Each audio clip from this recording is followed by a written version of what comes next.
So what can you tell us about the new plane? Okay, so yeah, we're at White Waltham Field, and I must say this plane is attracting a little bit of interest. I've been in Russia with it for the last 3 weeks, and I mean, I first came across it 2 years ago, built in the town of Samara in the middle of Russia on the Volga River, where there is an active flying boat scene. It's really quite bizarre.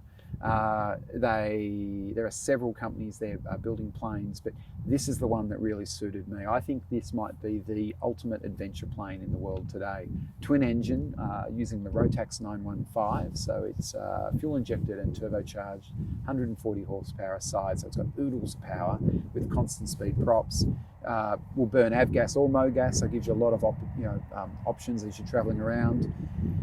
This is actually a 6-seat plane that we've configured as a really comfortable 4-seater with a couple of little jump seats in the back. But the thing's got 12 or 13 hours of fuel built into the wing. So basically you can take off at sunrise and land at sunset pretty much anywhere in the world without having to refuel. And that really lets you get some distance. It also, living in Australia where we have some really big distances, a bit like in Russia where these planes are very popular in Siberia, it's also about having enough fuel to go somewhere and come back without having to look for fuel all the time. This plane's got an autopilot, which the Southern Sun one didn't, so not so much hand flying this time. But yeah, look, and she's obviously a flying boat, so that ability to land on the water or land on land to me is just a great adventure feature. There's enough room to sleep in the back, which is pretty exciting. Yeah, that is a very nice plane. Yeah. Okay, and just the last question. What is your next adventure? Well, okay, so I'm here preparing today because tomorrow I'm leaving for Australia.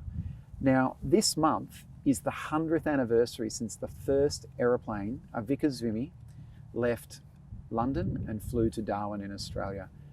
A momentous achievement. It took them 28 days, which actually seems blindingly quick, given it took me 2 months in a Sea Ray to fly to London from Australia. But it was, sorry, you'll have to move it.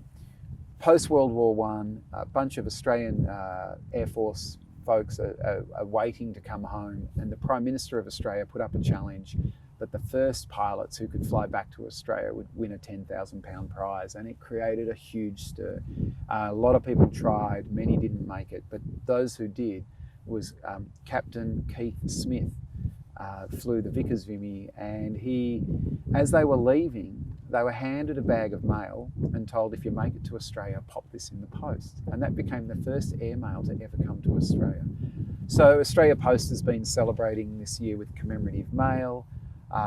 There's a lot of activities planned for when I get home. I'm trying really hard to be back in Darwin on December the 10th at 3:45 p.m, which will be exactly 100 years since the Vickers Vimy landed.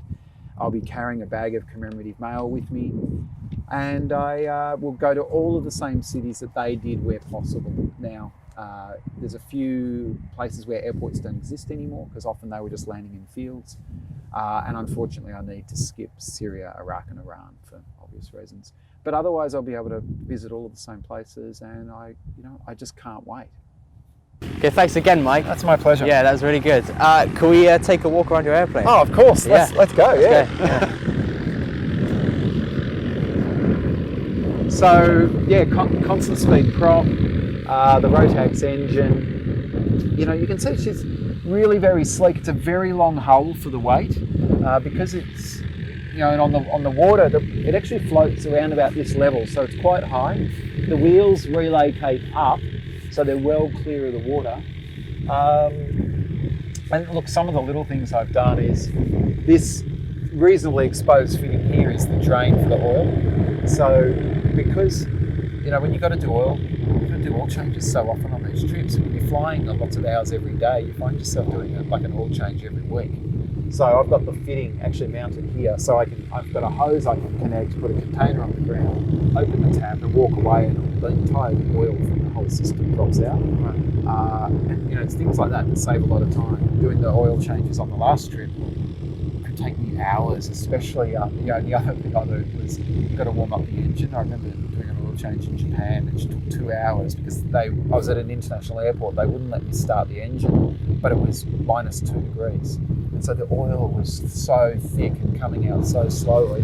But yeah, so you kind of learn just any little thing you can do that just makes it quicker and easier to change things is good. You can see here the nice upholstery. I've done a lot of trouble to make those seats really comfortable.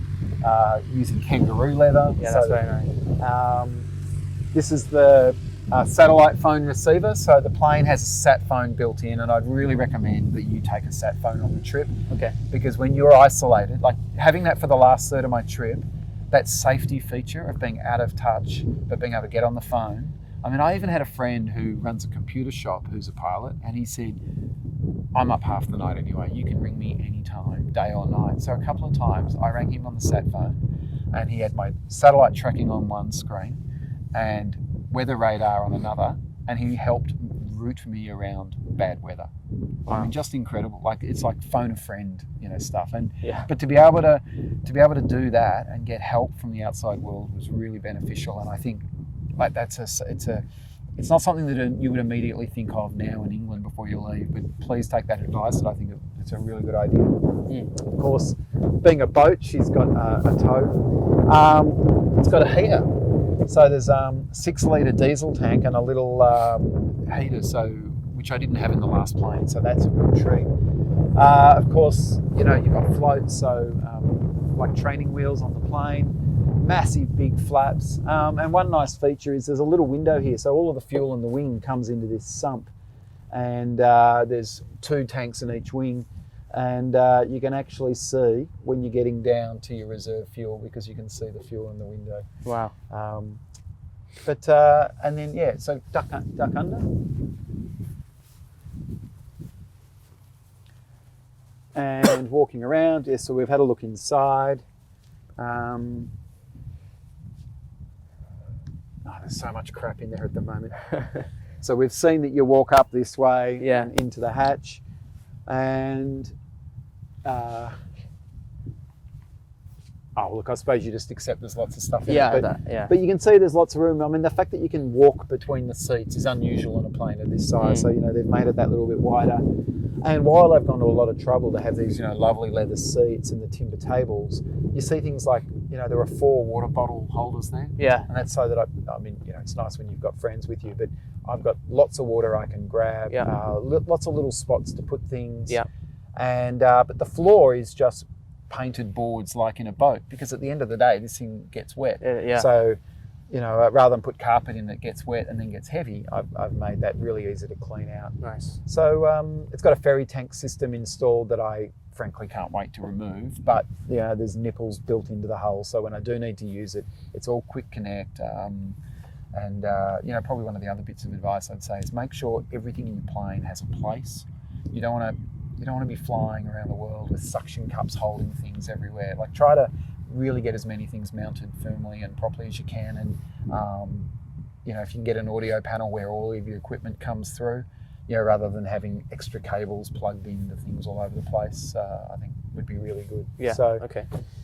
Yeah. But I must say I'm pretty happy with it. So if you come around the back, but I love this tail. It's such a unique. It's such a unique feature. Yeah. And and of course the Australian flag and the Union Jack, because I'm proud to be Australian and English. Yeah. Great. So there you go. Yeah. Okay. Well, thank you very much for that. Yeah. Thanks for talking. No worries. It's been a pleasure. And make sure you put the world map on your plane. And actually get the text throughout and trace it as you go so people can see. Yeah. On Southern Sun, I've got a little flag which has got the finish route.